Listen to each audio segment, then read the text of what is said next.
Dicen que uno tiende a escuchar lo que quiere oír, que buscamos confirmar nuestras opiniones con otras afines. Yo no. A mí me gusta sentarme y hablar con quien difiere de mí, no para discutir ni imponer una postura sobre la otra, solo para recordarme que más allá del mío hay otros mundos que, aunque no los habite, quiero conocerlos. Por eso, en esta ocasión visito la Facultad de Filosofía de la UNED, donde voy a hablar con alguien que quizá me desmonte un mito al que sigo aferrándome, que para vivir hace falta encontrar un sentido. Pero básicamente nos estás diciendo que un mundo sin Dios, sin libertad, sin valores y un poco donde importa digamos, el consumismo, es posible. Exactamente. Bueno, no es que sea posible, sino que es el único mundo real, posiblemente. Lo único que precisaría es que yo no diría sin valores, sino sin valores absolutos. Claro que tenemos valores, todo el mundo tiene sus valores, la cuestión es que no hay un criterio objetivo o trascendental, digamos, como si dijéramos el punto de vista de Dios, que diga que unos valores son mejores que otros, simplemente están los valores de cada uno y no hay nada más que eso. Jesús Zamora Bonilla, filósofo, escritor y exdecano de la Facultad de Filosofía de la UNED. Defiende el nihilismo, es decir, que la vida no necesita tener un sentido especial para que merezca la pena. Autor de numerosos libros e investigaciones, predica ante miles de seguidores en Twitter que un mundo materialista, sin Dios ni valores absolutos, es posible. El entrevistólogo se pregunta para dar sentido a lo que hace. ¿Lo encontrará? Si tú creo que citas en alguna parte del libro que esto que llamamos propósito de vida o el sentido de vida no aparece hasta 1800. Efectivamente, la expresión el sentido de la vida se inventa por un poeta alemán, que ahora mismo no recuerdo el nombre, en la última década del siglo XVIII, ¿no? Que por cierto es el mismo poeta que inventa el término romanticismo, entonces forma parte un poco de esa visión de la vida romántica, etc. Hasta finales del siglo XVIII nadie jamás había hablado del sentido de la vida porque no se les había ocurrido la expresión, ¿no?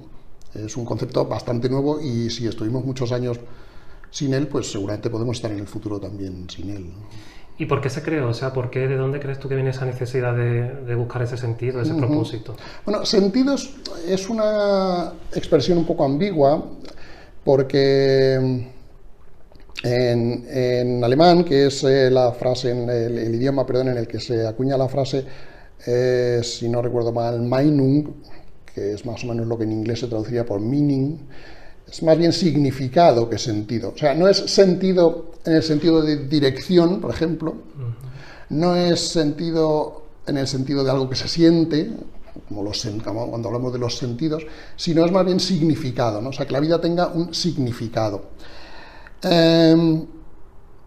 Esto es algo bueno, es una idea muy tradicional, o sea, que el universo, el mundo, las cosas tienen un significado trascendente, sí que se había dicho antes, ¿no? O sea, no se había aplicado a la vida como tal, pero sí se pensaba que las cosas tenían un significado en el sentido de que pueden ser leídas, ¿no? Como si fuese una obra que ha escrito alguien, y entonces en una novela, por ejemplo, pues tú intentas ver cuál es el significado que el autor quiere darle a la novela, qué es lo que nos quiere contar. Pues bien, lo que dice el nihilismo es que la vida, el mundo, la existencia no es una novela, no la ha escrito nadie, no hay por qué buscarle un argumento, una trama y por supuesto ni un nudo, ni un desenlace, ni una moraleja. La vida es y punto, no tiene significado, ¿no? Bueno, se dice así la teoría tan fácil, pero luego en la práctica cuesta tanto, ¿no? Claro, o sea, lo que yo digo es que sí que hay algunas experiencias psicológicas que asociamos a esto del sentido. Pero básicamente consiste en el hecho de que cuando tenemos la sensación de que lo que hacemos no tiene sentido, de que nuestra vida no tiene sentido, pues eso es una cosa que la medicina, la psiquiatría está muy familiarizada con ella y es una enfermedad que se llama depresión. Cuando uno tiene esa enfermedad, pues efectivamente tiene un sentimiento negativo, profundamente desagradable, que le impide llevar una vida digna, o por lo menos una vida alegre, y que, digamos, la literatura o la filosofía nos ha dado este concepto de el sentido de la vida para intentar describir esa expresión, aquello que le falta a la persona que vive en una depresión, ¿no? Pero en realidad, cuando no estamos deprimidos, que afortunadamente es la inmensa mayor parte del tiempo, la inmensa mayoría de las personas, las depresiones pues las sufrimos por fortuna, no todo el mundo siempre.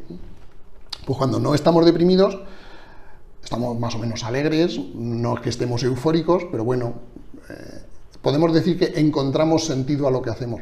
Pero si llamamos sentido simplemente a esa sensación de estar contentos, satisfechos con lo que hacemos, pues me parece muy bien, o sea, eso sí existe. Lo que no existe es la idea de que eso tiene que responder a un plan trascendental para que seamos así o algo por el estilo, ¿no?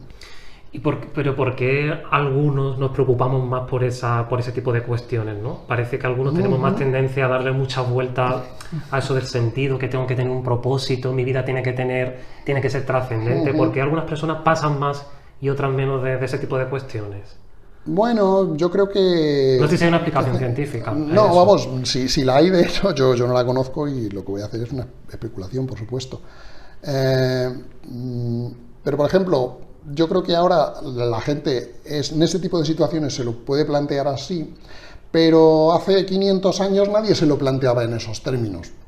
Posiblemente sufrían el mismo tipo de trastornos o situaciones desagradables en la vida, pero lo conceptualizaban y lo expresaban con un lenguaje completamente diferente, que quizás tendría a lo mejor más que ver con la religión, ¿no? Y entonces pues le darían otro tipo de explicaciones, ¿no? Nosotros le damos no tanto esta explicación, sino esta descripción verbal de lo que hacemos, pues quizá porque nos encontramos mal y entonces queremos dejar de encontrarnos mal y encontrar alguna forma de encontrarnos mejor, ¿no? Pero es muy metafórico cuando decimos es que no le he encontrado el sentido, o sea, no vas a encontrar nada, simplemente a lo mejor por dentro de unos días has encontrado una actividad que te llena más psicológicamente y dejar de estar tan triste o algo así, ¿no? Pero no nada más, ¿no? Bueno, tú ahí hablas de mediocridad, ¿no? Que se puede ser feliz siendo mediocre. Claro, porque además casi todas si tú miras, por ejemplo, pues casi todos los libros estos de autoayuda que te dicen cómo triunfar en la vida y esas cosas así, pues asocian un poco la felicidad a esta cosa del triunfo, ¿no? Y pues tener muchos seguidores, tener mucho dinero, tener mucho éxito en los negocios, en el amor, en lo que sea, ¿no? Pero la mayor parte de la gente ha sido relativamente feliz sin demasiadas cosas de estas, ¿no? Yo creo que la gente es bastante feliz simplemente porque estamos programados genéticamente para no estar tristones todo el tiempo. O sea, nuestro cerebro funciona más o menos pues proporcionándonos la suficiente alegría de vivir de manera continua, casi independientemente de lo que nos pase, ¿no? De hecho, hay unos estudios sociológicos y antropológicos muy curiosos que dicen que la gente ha sido más o menos igual de feliz siempre, a lo largo de la historia. Incluso en épocas de pobreza y miseria absoluta, por supuesto, si se te morían los hijos, que era algo por desgracia, muy frecuente entonces, si tú mismo morías joven, si pasabas hambre, etcétera, etcétera, pues desde luego sufrías pena. Pero la gente se acostumbraba a esa situación y era, entre comillas, feliz. Estaba contenta más o menos y cantaban, bailaban, bebían, etcétera, etcétera. Con lo cual yo creo que estamos más bien programados para que pase lo que pase, no vamos a estar demasiado tristes. Con lo cual tampoco parece que merezca mucho la pena comerse demasiado la cabeza sobre cómo dejar de estar triste, porque si tú dejas que tu organismo funcione normalmente, lo normal es que no vayas a estar muy triste, ¿no? A lo mejor tú crees que nos están creando esa necesidad. Tú ahí mencionabas el boom que ahora tenemos de la autoayuda, el discurso que hay actual de busca un propósito, tienes que tener un sentido. ¿Nos están creando esa necesidad, dirías tú? Bueno, yo creo que una cosa que sí es muy diferente nuestra sociedad, me refiero sobre todo desde el siglo XX en adelante, pero ahora todavía más, de las sociedades pasadas, es que hasta la época de nuestros bisabuelos, digamos, lo normal es que una persona conociese a unas pocas docenas o unos pocos cientos de otras personas a lo largo de su vida. O sea, conocerlas en el sentido de verlas. No veía a mucha gente, incluso grandes ciudades, las mayores, pues Madrid hace 100, 200 años, pues tenía unos 100.000 habitantes a lo mejor, o unas decenas de miles de habitantes. O sea, no solíamos conocer a mucha gente. La mayor parte de la gente era bastante fea.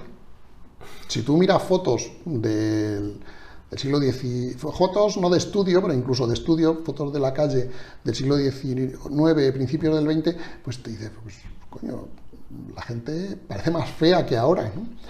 Y seguramente no se consideraban así de feos, ¿no? Entonces, es que la gente antes tenía muy pocas ocasiones de ver con sus propios ojos gente mucho más hermosa físicamente que ellos, y también gente que vivía mucho mejor que ellos. Sabían que existían los nobles, sabían que existían los millonarios, pero no los veían nunca, no veían cómo vivían en realidad, salvo en muy pocas ocasiones. En cambio, cuando se inventa el cine, luego la televisión, ahora Internet, estamos sometidos continuamente a ver cómo viven los que, entre comillas, viven bien o viven mejor, ¿no? Y eso, pues yo creo que despierta mucha, no sé si envidia, pero por lo menos frustración. Entonces, posiblemente ahora, en nuestra época, aunque tenemos, o sea, la mitad más pobre de la población en los países ricos vive muchísimo mejor, económicamente hablando, que la mitad más rica de hace 200 y 300 años. O sea, desde el punto de vista económico, material, de salud, de educación, etcétera, etcétera, vivimos muchísimo mejor que nuestros bisabuelos. Pero en cambio quizás estemos más frustrados porque somos más conscientes que entonces, que nuestros bisabuelos, de que hay gente que vive muchísimo mejor. Y quizá por eso intentamos, no sé, consolarnos de alguna manera, ¿no? Y tú comentabas, ¿no? Que estamos un poco obsesionados con conseguir seguidores, impacto en las redes sociales, visibilidad. ¿Cómo casa eso con la defensa que tú haces del materialismo? Bueno, el materialismo está muy denostado en general por casi todas las filosofías y religiones a lo largo de la historia han condenado la riqueza. Han pensado que la riqueza es una de las principales fuentes de pecado, ¿no? Tanto por lo que uno está dispuesto a hacer para conseguirla, como por las depravaciones a las que va a llevarle el tener tanta riqueza, ¿no? Esto, como explico en el libro, hace 1000 años, 2000 años, 10.000 años, seguramente estaba justificado porque la economía era muy, muy, muy pobre, y entonces si uno se enriquecía siempre era a costa de empobrecer mucho a la gran mayoría de la sociedad, ¿no? Pero en los últimos 200 años, desde la Revolución Industrial y el auge del capitalismo, pues lo que hemos visto es que, bueno, incluso en los regímenes comunistas que funcionaron no económicamente a lo mejor tan bien como otros regímenes capitalistas, pero que no funcionaron, digamos, de modo absolutamente catastrófico, pues su ideal era llevar a la gente a la prosperidad. O sea, el salir de la pobreza es algo que hasta hace 200 años era imposible, y la gente pensaba. Hay una frase que a mí me gusta mucho del Evangelio que dice, le recriminan los discípulos a Jesús que se gaste el dinero en perfumes para perfumarse los cabellos. No, que hay unas mujeres que han venido a perfumar a Jesús. Y los discípulos le dicen, con eso podríamos pagar la comida de no sé cuántos pobres. Y Jesús les dice, a los pobres los vais a tener siempre, a mí no. Es una frase muy profunda, desde luego, pero también da la idea de que es una sociedad en la cual se asume que la pobreza es inevitable y además generalizada. Y esto desde los últimos 50, 100 años ya no es tan cierto. Ahora la sociedad ha podido prosperar económicamente muchísimo. Entonces, cuando yo defiendo el materialismo, lo que defiendo básicamente es esta prosperidad. O sea, el hecho de que la sociedad contemporánea ha conseguido hacer que la gente deje de ser pobre. Y dejar de ser pobre es algo principalmente material, es tener más comida, mejores casas, mejores medios de transporte, más libros, más medios de comunicación. Estos son todo cosas materiales.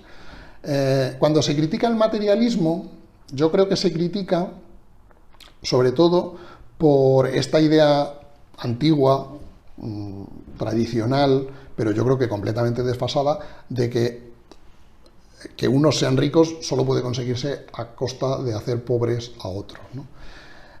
¿Qué tiene que ver esto con los seguidores y demás? Bueno, pues que la riqueza tiene muchas formas. O sea, la riqueza no son solo medios materiales en el sentido de cosas que tú puedes comprar y llevártelas a casa, sino que hay muchas cosas que tienen más bien valor simbólico.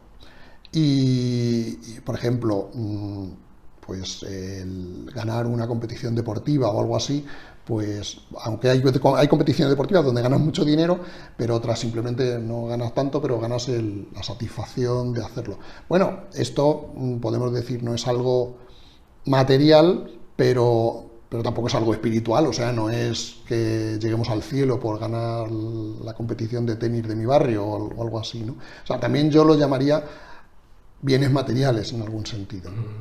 Pero tú no crees que todo este mecanismo que estamos comentando no está creando a sociedades muy codiciosas. A mí me da la sensación de que, no sé, al menos en la gente de mi edad y parecida, que todo lo que uno hace tiene que tener una rentabilidad, tiene que sacar un rédito. No Sí, sé. pero eso que estás criticando, hay textos de los egipcios, de los sumerios y de los griegos de hace 4.000, 3.000 y 2.000 años que decían exactamente lo mismo. Es decir, que quizás que la humanidad es así, no los jóvenes de ahora que hay a nuestro alrededor, y siempre nos parece mal, y siempre es una cosa que tiene consecuencias negativas, pero también consecuencias positivas. Es decir, que la gente quiera que, por ejemplo, se dice, yo no estoy muy seguro de que sea verdad, pero se dice de que antes la gente quería estudiar cosas que le interesaran de manera vocacional, y ahora en cambio lo más importante es estudiar para encontrar trabajo, un buen trabajo, ¿no? Bueno, primero, yo no creo que antes fuera así. Yo creo que cuando yo era estudiante también se decía eso, también se decía que la gente estudia para ganar dinero, no porque quiera saber.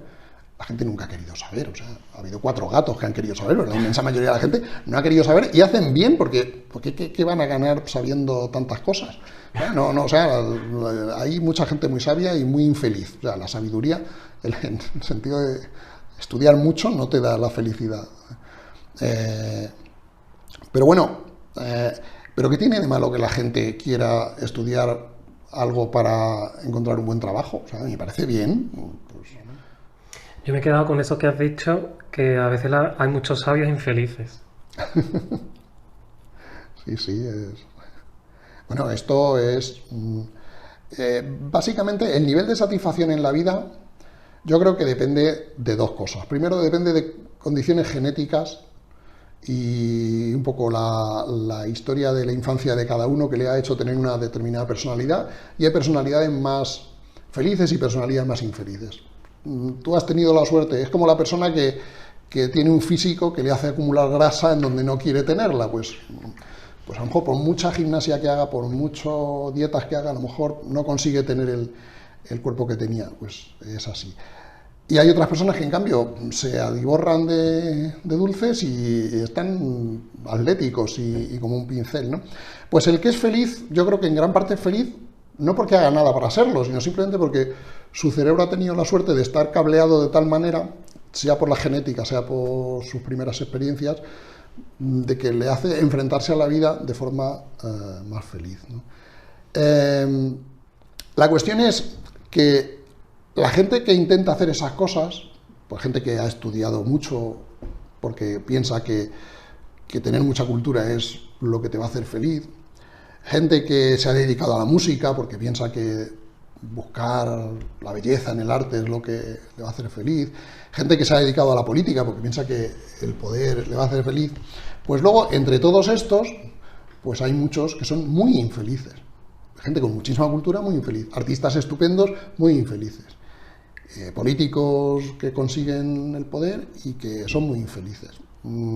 ¿Por qué? Pues primero, quizá porque todas estas cosas no dan tanta felicidad como pensábamos, y porque la felicidad depende a lo mejor más de cosas más modestas, ¿no? Y de cosas que no dependen de uno, ¿no?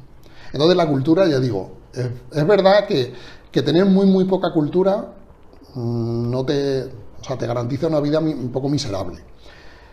Pero tener una cultura excesiva te garantiza más terminar siendo un pedante y mirar a los demás por encima del hombro que otra cosa. O sea, tampoco hay que obsesionarse con tener muchísima cultura, ¿no? Hay otras cosas en la vida.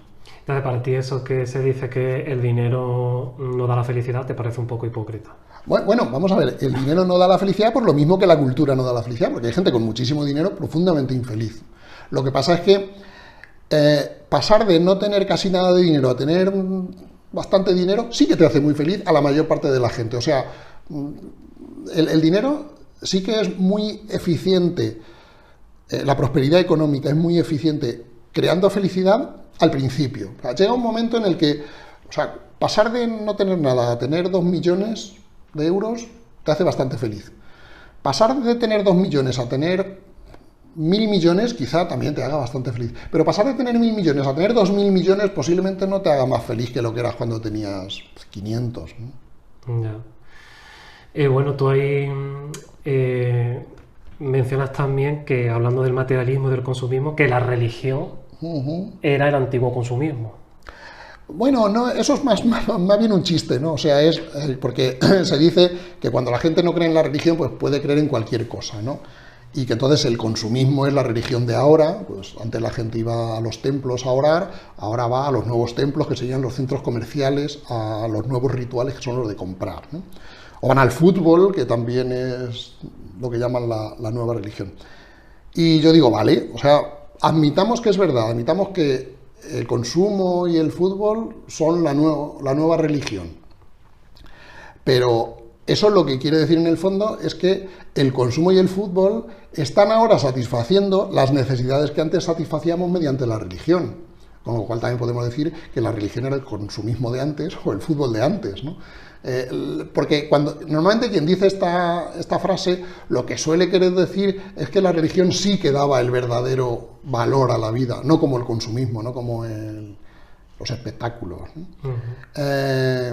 Pero vamos, yo creo que no. O sea, la gente antes, que tenía muchísima fe, que estaba muy mal visto ser ateo, que se iba a misa y a actos religiosos de manera continua, no era más feliz que ahora.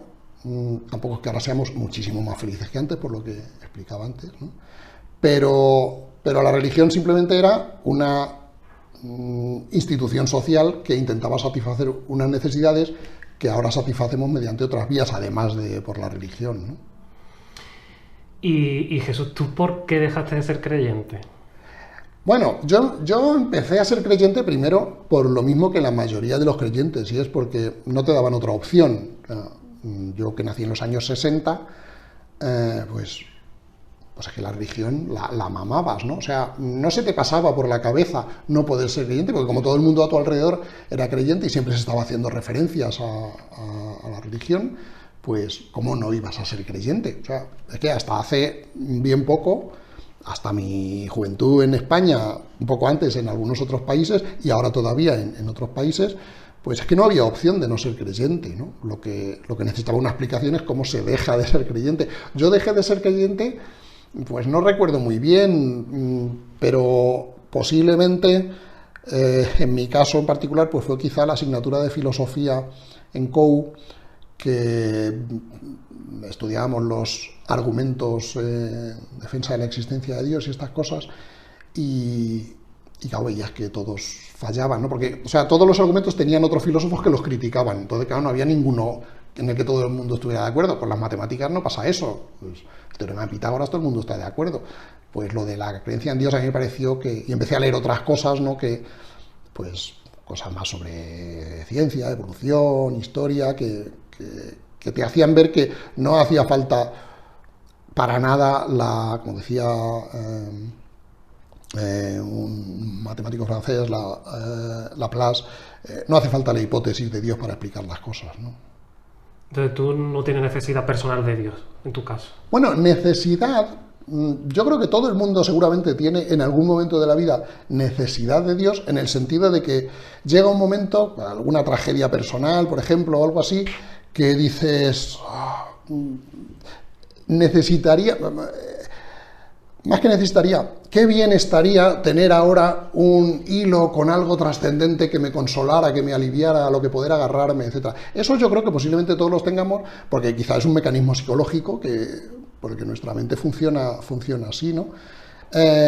Pero la cuestión es que eso no quiere decir que cuando tenemos ese sentimiento sea verdad que hay algo que responde a nuestros sentimientos, es simplemente pues, una especie de mecanismo psicológico de intentar sacarnos un poco del hoyo, ¿no? Pero no porque haya algo que lo cause, ¿no? Bueno, sí, es que yo he hablado con muchos psicólogos y algunos dicen que eso, que ser espiritual, no necesariamente religioso, ayuda a la salud mental o a darle incluso sentido al trauma que pasas. No dudo que habrá muchos casos en los que ocurre así, pero a mí me gustaría ver un estudio estadístico y experimental con casos de contraste, etcétera, que viera si es verdad que no tener creencias espirituales te hace hundirte en la miseria. O sea, yo creo que hay mucha gente que no tiene absolutamente ninguna creencia espiritual y que también supera muy bien, o también como los creyentes o la gente con creencias espirituales, supera muy bien todo tipo de traumas, ¿no? Y bueno, creo que era Blaise Pascal quien lo decía, que aunque no creas, creer en Dios es práctico. Bueno, eso es la famosa apuesta de Pascal, que dice que, bueno, aparte de esta cosa de que ¿qué trabajo te cuesta? Pues crees, y, o sea, no pierdes nada por creer, y en cambio, si es verdad lo que dice la religión, pues por creer ganas mucho, pero no, o sea, no tiene ninguna lógica. Primero, porque ¿en qué religión tienes que creer? O sea, si aceptas la apuesta y crees en el cristianismo y resulta que la religión verdadera es el Islam, que dice que todos los cristianos van a ir al infierno, pues vaya negocio que has hecho, ¿no? Otra cosa, si crees, o sea, ¿por qué por creer que Dios existe te vas a salvar? O sea, si Dios fuera bueno, ¿por qué no salva a los que no creen igual que a los que creen? O sea, ¿por qué va a ser necesario creer para salvarse? Es un argumento totalmente falaz, ¿no? Y entonces, o sea, la gente ha inventado a lo largo de la vida, de los milenios, un montón de mecanismos psicológicos para no aceptar, para no darse cuenta de las falacias que estaban cometiendo por creer en realidades espirituales o cosas así, pero bueno, son falacias, no porque algunas personas tengan o sientan mucha necesidad que yo no creo que en realidad tengan la necesidad. O sea, yo creo que si dejaran de creer serían perfectamente igual de felices que los que ahora no creen y son felices. Pero la industria de inventar argumentos para convencer a la gente de la necesidad de lo espiritual, esa industria lleva funcionando miles de años, entonces está muy bien engrasada y claro, son documentos que han demostrado que funcionan a lo largo de miles de años, pues siguen funcionando, pero no quiere decir que sean algo más que publicidad y propaganda, ¿no? O sea, ¿tú crees entonces que nosotros, o el ser humano, la persona, ha creado a Dios? No. O sea, Dios no existe, no lo ha creado nadie porque no existe. O sea, han creado un personaje ficticio que es el Dios de la religión hebrea, el Dios del cristianismo, que por cierto, había sectas cristianas que decían que el Dios del Antiguo Testamento no es el mismo Dios que el del Nuevo Testamento, ¿no? Los dioses griegos, los dioses egipcios, los dioses de otras religiones, ¿verdad? Son todos pues, personajes mitológicos, ¿no? O sea, para ti Dios no existe, tú lo confirmas. O sea, yo creo que todo el mundo que lo piense con un poco de seriedad no es que se dará cuenta de que Dios no exista, se dará cuenta de que no hay ningún argumento que justifique su existencia como podemos estar convencidos de que existe el oxígeno, por ejemplo, o algo así.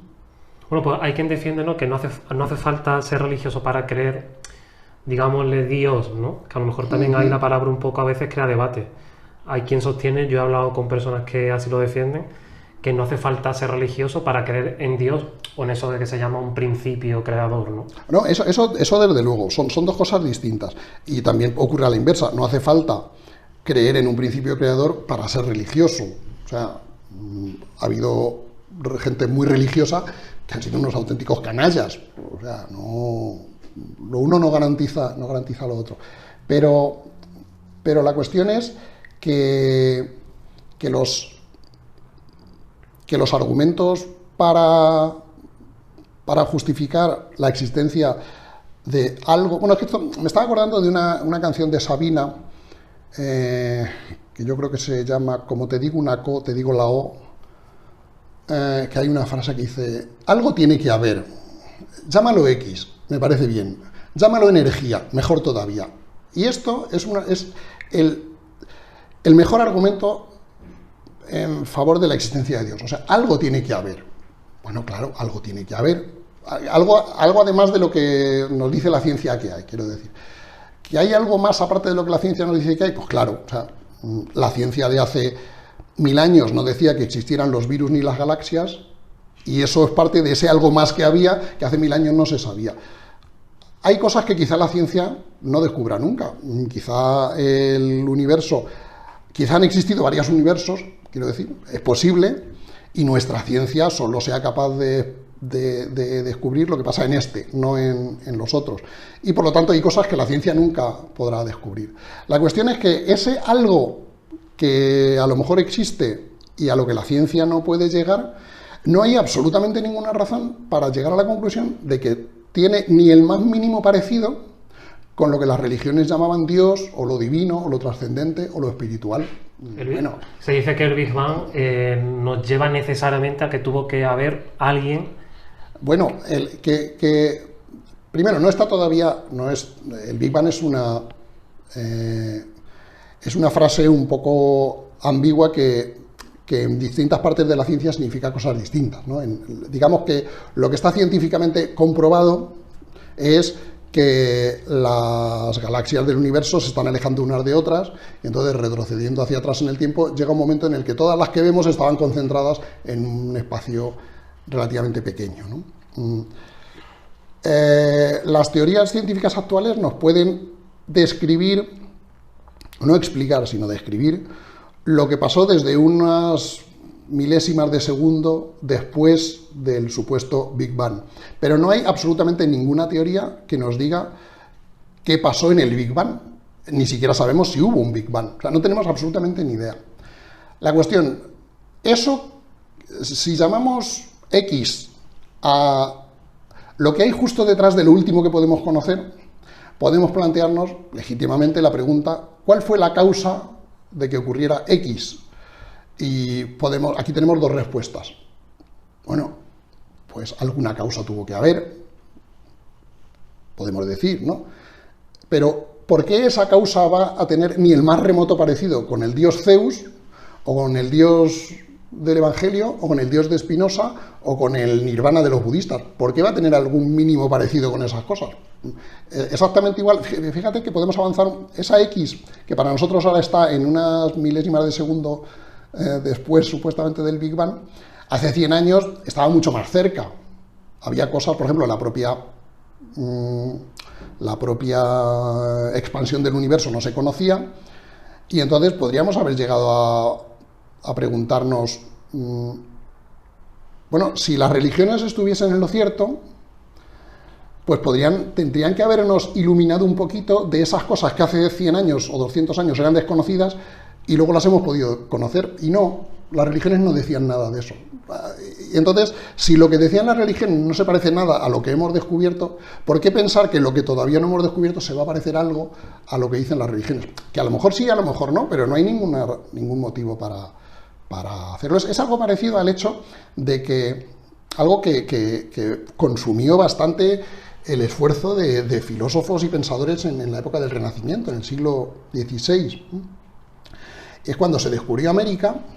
Resulta que la Biblia no mencionaba para nada América. No hablaba de ella en absoluto. Pero sea como sea, nuestra presencia en toda esta historia es un mero accidente. O sea, la humanidad ha estado sin existir 13.800 millones de años. No creo que vaya a durar muchos millones de años. Con suerte, unos pocos millones de años, quizá. Quizá termine de existir más por aburrimiento que por otra cosa. Pero después de que se extinga la humanidad, pues el universo seguirá existiendo otros miles de millones de años. Nadie sabe cómo terminará, pero no habrá nadie a que le importe. Tú has dicho aburrimiento y citáis en tu libro dos emociones, ¿no? O dos sentimientos, el aburrimiento y la angustia. ¿Eso es lo que nos lleva a creer en todo eso? Pues puede ser. De hecho, el título del libro, La nada nadea, que es una frase de Heidegger, que es uno de los principales filósofos existencialistas, y el existencialismo fue una filosofía que, al contrario de las anteriores, dio mucha importancia a los sentimientos humanos, ¿no? Y estos dos sentimientos, el aburrimiento y la angustia, son los que, según los existencialistas, nos ponían en contacto con la experiencia de la nada. Sobre todo la angustia, ¿no? La angustia es lo que para los existencialistas, lo que nos hace ser conscientes de la nada, y entonces lo que nos hace buscar un sentido para salir de la nada o algo así, ¿no? Y el aburrimiento sería pues como una especie de angustia light, ¿no? Que simplemente pues hay un momento que no encuentras nada que te motive, ¿no? Bueno, tú también habláis, me hace muchas gracias ese concepto, el creyente mediano, ¿no?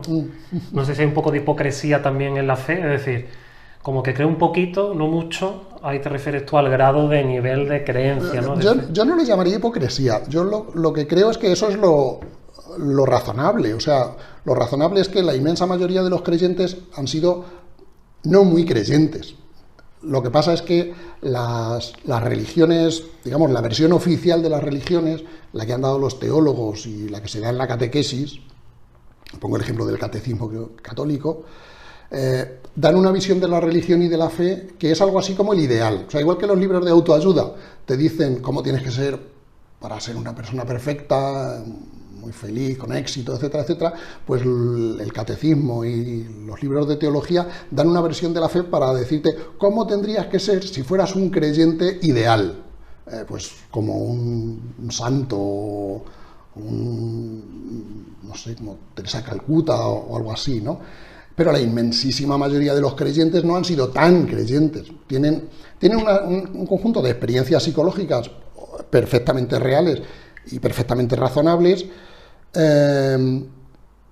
que ellos interpretan con el lenguaje que les dan las religiones, lo interpretan como fe, como una especie de contacto con algo trascendente, pero que seguramente tiene otras explicaciones. Y la mejor forma de ver que esto es así es que esta explicación, entre comillas, digamos, naturalista, de lo que siente la persona que tiene fe, que no tiene nada que ver con lo que ella cree, es la que dan todos los creyentes cuando se ocupan de estudiar las creencias de los creyentes en otras religiones.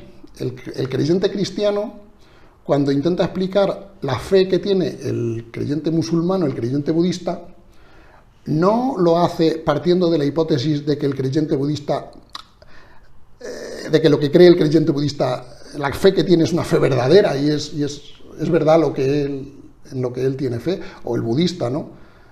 Bueno, pues lo mismo dirá el musulmán y el budista del cristiano, y lo mismo digo yo de los tres. O sea, pues, la causa psicológica por la cual uno tiene esos sentimientos que llama fe, seguramente no tengan nada que ver con aquello en lo que está creyendo cuando cree en esa fe. Claro, pero yo lo pienso a veces y digo, vivir según como a uno le digan, a veces es más cómodo, ¿no? Tener como un manual de así tengo que vivir. Ya, pero fíjate que eso por un lado es así, pero por otro lado, todos estos teólogos y estos catecismos no se hartan de repetir que no tienes que creer porque crean a tu alrededor, tienes que tener fe de verdad, o sea, tiene que salir de ti, y tiene que ser muy intensa, y tienes que rezar tú a Dios y encontrar a Dios en ti mismo y estas cosas, y olvídate de los demás, que es un poco contradictorio, porque es, olvídate de los demás, pero haz lo que yo te digo, o sea, no sé, ni lo uno ni lo otro. Bueno, tú dices ahí también que los nihilistas tienen que demostrar un poco que una sociedad laica, digamos, nos conviene más que una sociedad religiosa o creyente. Bueno, las religiones más pacíficas, más tolerantes, con mayores niveles de bienestar y con mayor nivel de grado de respeto a los derechos humanos, pues son actualmente sociedades en las cuales el grado de creencia religiosa es muchísimo menor de lo que era en el pasado. Sigue habiendo personas creyentes en países como Canadá, Dinamarca, Finlandia, que son de los países más prósperos y más respetuosos con los derechos humanos, pero el porcentaje de creyentes es muy, muy, muy bajo en comparación con lo que eran estas mismas sociedades hace 100 años, ¿no? Entonces, el hecho de que algunas o la mayoría de las sociedades más prósperas y más respetuosas con los derechos humanos de nuestros días, y donde los índices de satisfacción con la vida son más altos, pues sean mayoritariamente no creyentes, pues yo creo que es la mejor prueba de que ser no creyente no te causa ningún mal. O sea, que desaparezca o disminuyan las creencias religiosas en la sociedad no va a causar absolutamente ningún problema, sino quizá lo contrario, porque los países, las sociedades que más han progresado en este sentido, lo han hecho renunciando a dos cosas. Primero, renunciando al sentimiento que tenían la mayor parte de las sociedades de que era obligatorio y era la única posibilidad para garantizar el orden social que estuviera basado en la fe religiosa. Entonces, de hecho, en la mayoría de los países, hasta hace pocos siglos, ser ateo estaba condenado con la pena de muerte, o creer en otra religión, ¿no? En muchos casos, porque estaba siendo contra el orden moral de la sociedad, ¿no? Y luego, por otro lado, no solo renunciando a que la fe a la fe religiosa sea la base del orden social, sino también renunciando a la propia fe. Mucha gente ha renunciado a la fe y no ha pasado nada por ello. Luego, los que defienden que las sociedades religiosas, digamos que han sido mejores o que ha ordenado más a la sociedad, mencionan mucho eso de los valores. Tú, en cambio, en el libro citas que los valores no existen. Bueno, yo digo que existen valoraciones, o sea, existe el valor es un verbo, no es un sustantivo. O sea, existe el valorar, la gente valora cosas, y eso sí existe, eso es perfectamente real. Unos valoran unas cosas, otros valoran otras. Cada uno valora unas cosas más y otras cosas menos. Hay gente para la que unos valores son muy, muy importantes y otros valores no son importantes, pero no tanto. O sea, existe el valorar, el acto de valoración. Lo que no existe es un fundamento objetivo que diga que hay unos valores que son los que la gente tiene que tener porque lo dice o Dios o la naturaleza o el partido o lo que sea. No hay nada que sirva de fundamento trascendental a los valores, ¿no?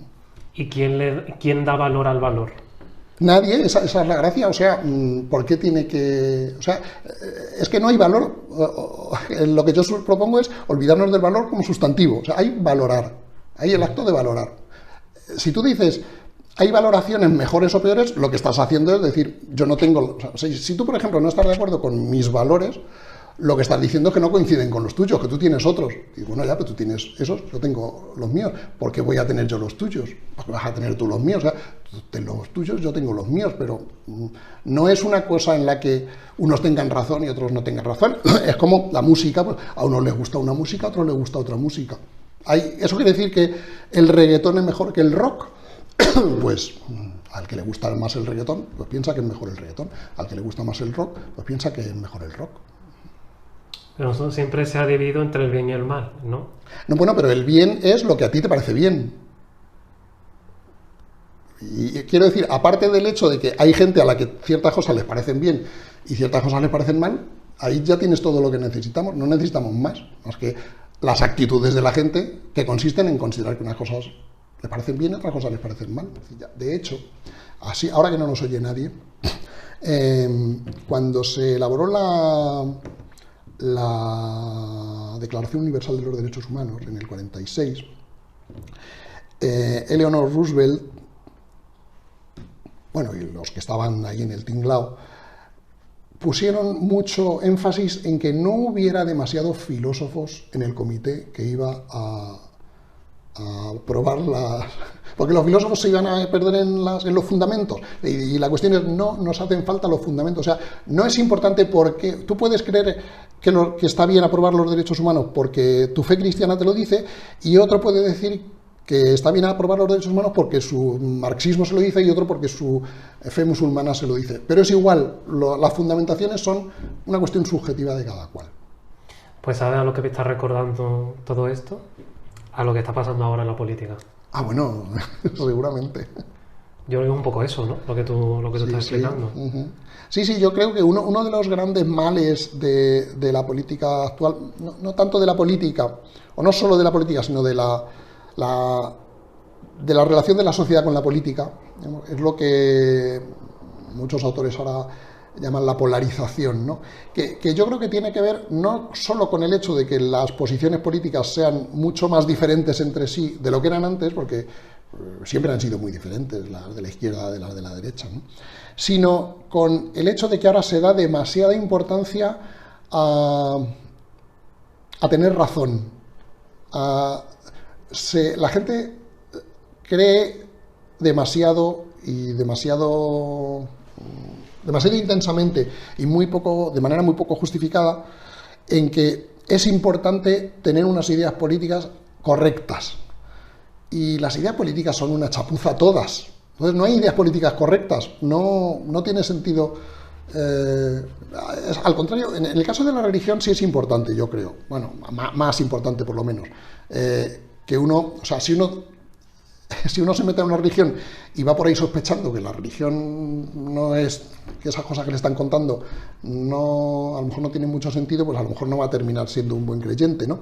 Quiero decir que en la religión quizás falta un poco más de credulidad que en la política, pero en la política es bueno no ser crédulo, o sea, aunque tú seas simpatizante de un partido, no te creas mucho lo que dice ese partido. Si los partidos mienten todos cuando les hace falta, y lo importante es si mienten demasiado o no.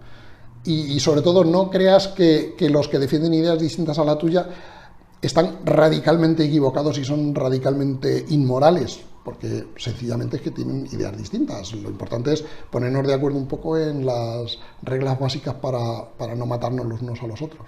Es que dentro de eso la política es la forma menos mala de organizarnos. Bueno, la democracia, porque política, o sea, la política siempre, o sea, aunque sea una dictadura, la dictadura más tremenda, es necesario poner a unos de acuerdo con otros, porque incluso aunque sea para matar a todos y llevarse el botín, los asesinos van a discutir entre ellos sobre quién se lleva el botín, o sea que siempre va a haber puntos de vista contrarios en la política. Decía Popper que la democracia solo tiene una virtud, lo que pasa es que es una virtud maravillosa, y es que es el único sistema político en el que es posible cambiar a los líderes sin un baño de sangre. En los demás regímenes políticos, la única forma de que dejen de gobernar unos y pasen a gobernar otros, salvo que se muera el rey y luego suceda su heredero, ¿no? Pero para que deje de gobernar una facción y pase a gobernar otra, es matando, encarcelando, y en la democracia es la única forma de que eso no pase. Y entonces yo creo que entender la democracia como el régimen político pacífico es suficiente, o sea, no hay necesidad de darle una fundamentación filosófica más profunda. ¿Y tú no crees que está en peligro? Ahora muchas veces se dice eso, ¿no? Que la democracia está en peligro o es... Hombre, no, yo tiendo a ser optimista. Yo creo que la gente protesta más de boquilla que en realidad, o sea... yo creo que ahora, afortunadamente, somos mucho más materialistas que hace 100 años y entonces incluso los más exaltados no están dispuestos a salir a la calle con fusiles a fusilar a los contrarios. De hecho, incluso el terrorismo en Occidente pues fue una cosa que muy horrible, pero que tuvo su momento a finales, en la segunda mitad del siglo XX, y que luego ha ido desapareciendo en casi todos los países, y uno de los motivos yo creo que es porque las nuevas generaciones se daban cuenta de que no se conseguía nada con eso, y se perdía mucho. O sea, ¿para qué vas a arruinar tu vida metiéndote a una banda terrorista si hay muchas otras maneras de vivir, ¿no? Es decir, al terrorismo terminó venciéndolo el nihilismo, el materialismo, el consumismo, o sea, que los jóvenes preferían ser consumistas en vez de terroristas. Así que, aunque solo sea por eso, pues el consumismo está muy bien. ¿Y cómo gestionamos esto que tú llamas determinismo? Es decir, que no somos libres. Ah, bueno, eso quizás sea lo más difícil de tragar intelectualmente, ¿no? Porque uno está muy habituado, incluso los más creyentes, están muy habituados a la presencia de no creyentes. El determinismo, la idea de que no somos libres al decidir, pues cuesta mucho más trabajo aceptarla. O sea, el hecho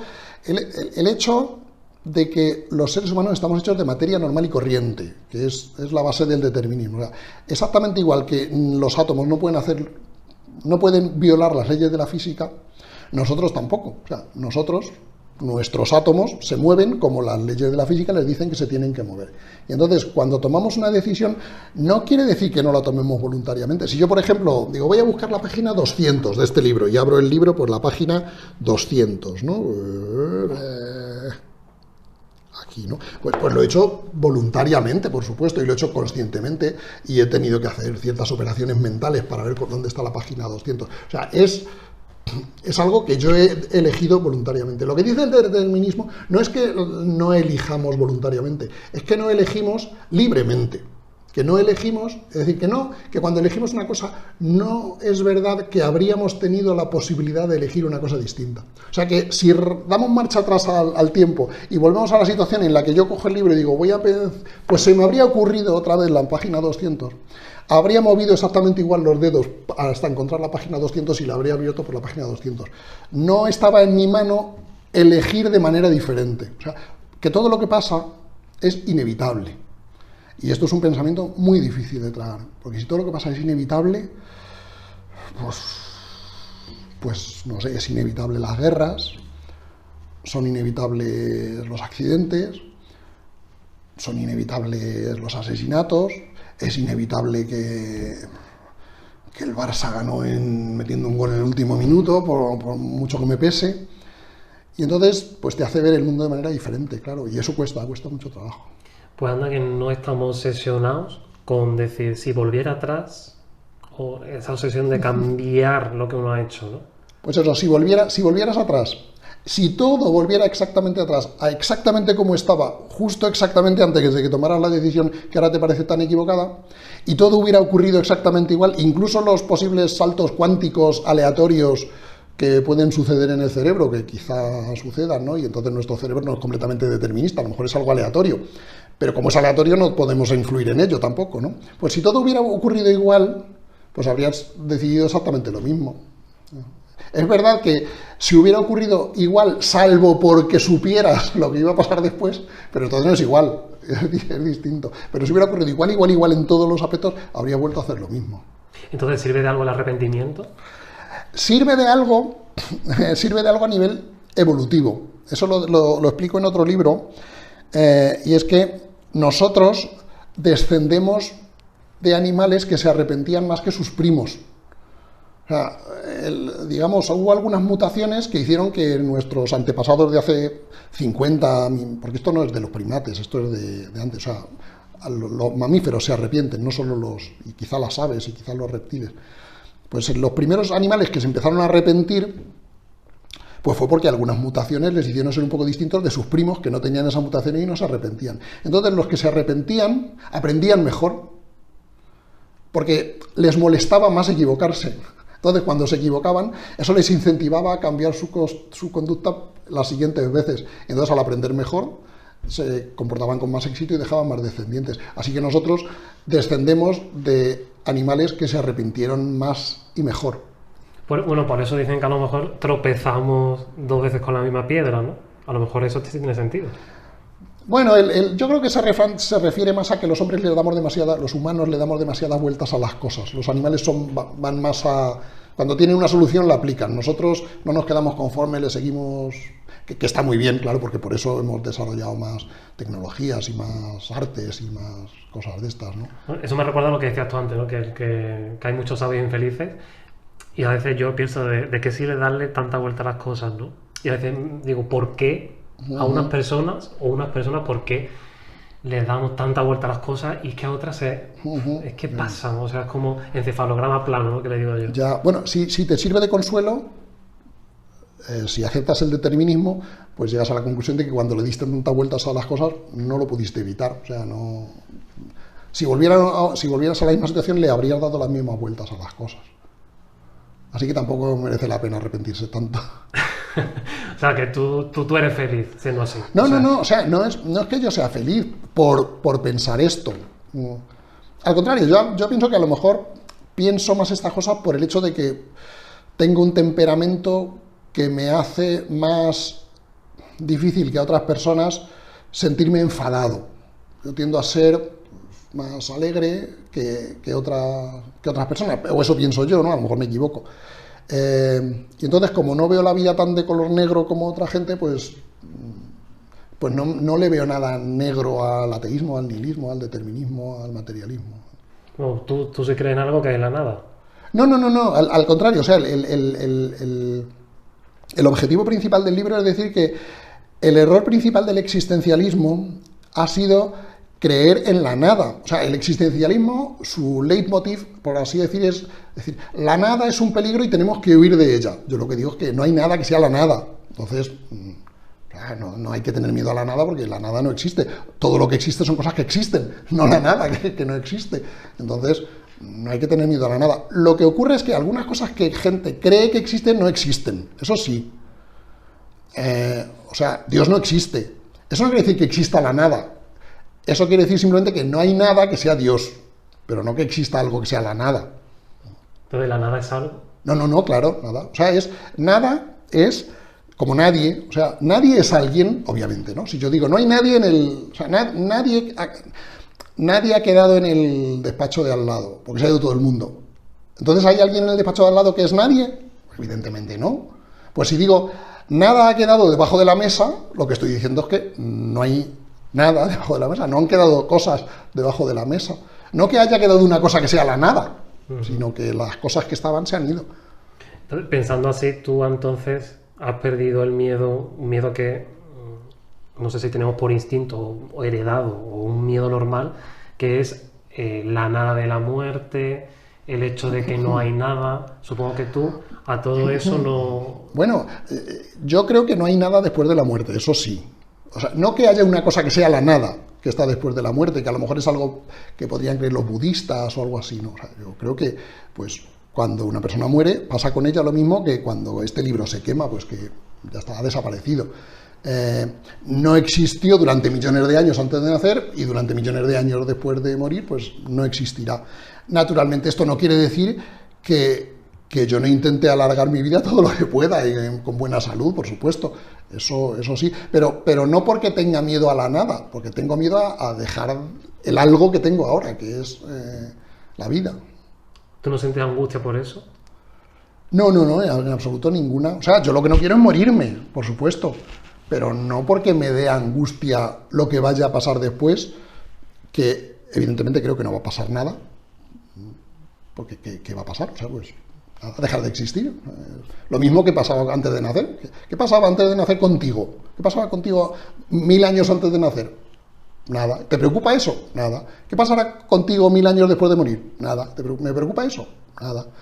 Y no me preocupa tampoco el que haya algo así como la nada, porque eso es una forma de decir que sí que hay algo, que es tu alma, pero en una nada. No, o sea, no hay nada, nada de nada.